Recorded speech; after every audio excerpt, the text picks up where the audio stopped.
Jeudi 21 janvier, les amis, salut à tous, j'espère que vous êtes en forme ou que vous soyez, merci à vous, merci pour tous vos messages.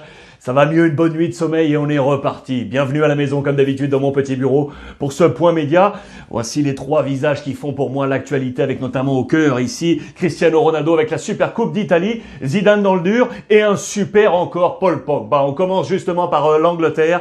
Manchester, les deux équipes de Manchester ont repris les commandes car je vous le rappelle, hier les Foxes, les Renards de Leicester avec une victoire 2-0 face à Chelsea avaient provisoirement pris la tête de cette première ligue et puis Manchester United est reparti avec notamment un super Paul Pogba accompagné de Cavani, victoire sur la pelouse de Fulham 2-1. Je vous rappelle que Pogba avait déjà été l'homme de la victoire il y a une semaine pour prendre les commandes de cette première ligue. C'est lui de nouveau qui mène Manchester United et sachez que Manchester City s'est également imposé une victoire 2-0 face à Aston Villa avec notamment Bernardo Silva et Gundogan. City United repasse devant Leicester et voici les positions de cette première ligue. Les deux équipes de Manchester, Leicester est là, la formation de Liverpool, Tottenham et Everton. On file donc maintenant en Italie avec un super Cristiano Ronaldo. C'était la Super Coupe d'Italie hier entre la Juve et le Napoli. Vous le voyez en long, en large et en travers. La Juve s'est donc imposée. Victoire nette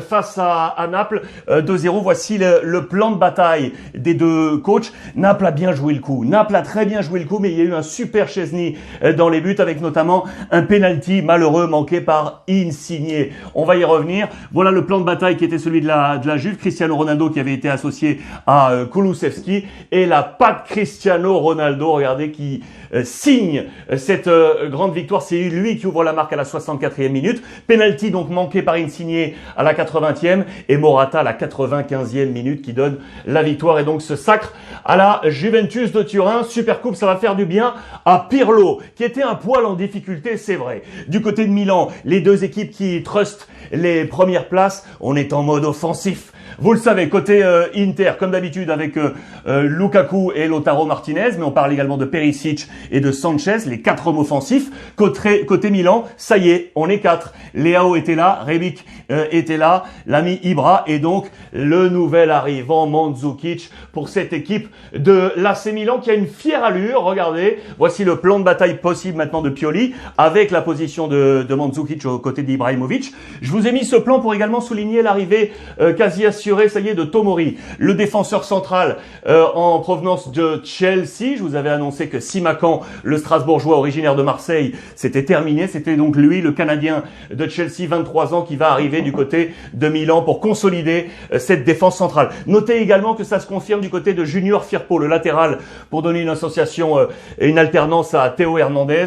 Le joueur du Barça devrait arriver d'ici peu. Information mercato encore en Italie. Deux choses. La première ici, Franck Ribéry devrait quitter la Fiorentina. Ça y est, bon service rendu par le Français, ça c'est clair. Et on annonce des grandes manœuvres à la Fiorentina avec l'arrivée de lui, Spartak Moscou, Kokorin. Voilà celui qui devrait être le nouvel homme fort de la Fiorentina. Côté AS Roma, je vous l'avais là aussi annoncé, l'ami Fonseca, le coach, est dans le dur. Regardez, Roma avec Friedkin, l'actionnaire majoritaire, qui est furieux, c'est ici. Et on annonce déjà le possible remplaçant. Ils sont 4 sur la shortlist, avec ici Massimiliano Allegri, Lorenzo Jardim, l'ancien de l'AS Monaco. Là, vous le connaissez, c'est Sarri. Et ici également Spalletti. 4 gros noms pour éventuellement prendre la succession de Fonseca. Son objectif, c'était de qualifier le club.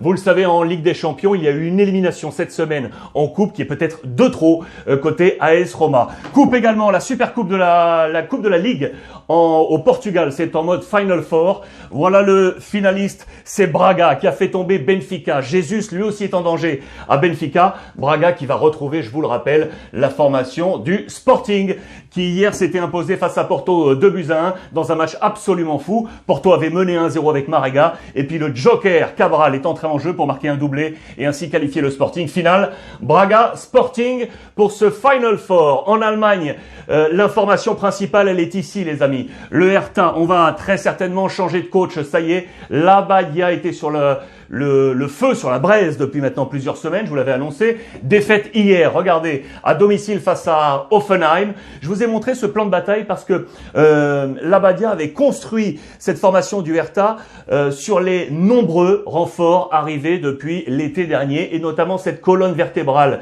avec ici Choloff, Alderete, Touzard, le français, Cunha, Piantek, Cordoba. Tous ces hommes sont des nouveaux et ça ne fonctionne pas. Et c'est ce que nous avance la presse allemande justement. Regardez également dans les colonnes de Bild. Je vous montre le classement. On est ici avec le Hertha Berlin, très très loin. Et donc on se pose la question très simplement, qui partira en premier? Le coach, Labadia, 54 ans, contrat jusqu'en 2022, ou le manager général qui est ici l'ami Michael Pritz, 53 ans, contrat 2022, option 2023, ou alors le Bill Gates allemand, c'est comme ça qu'on l'appelle, Lars Windhorst, qui est tout simplement l'actionnaire principal. C'est lui qui a mis 274 millions depuis plus d'un an dans cet effectif. Cela ne fonctionne pas. Il pourrait quitter le club. Il avait agi ainsi pour faire monter les actions, éventuellement en revendre une part. Cela ne marche pas. Le Hertha est en danger. Là où cela ne marche pas en ce moment, c'est le Real Madrid, les amis. Zidane est en danger là aussi.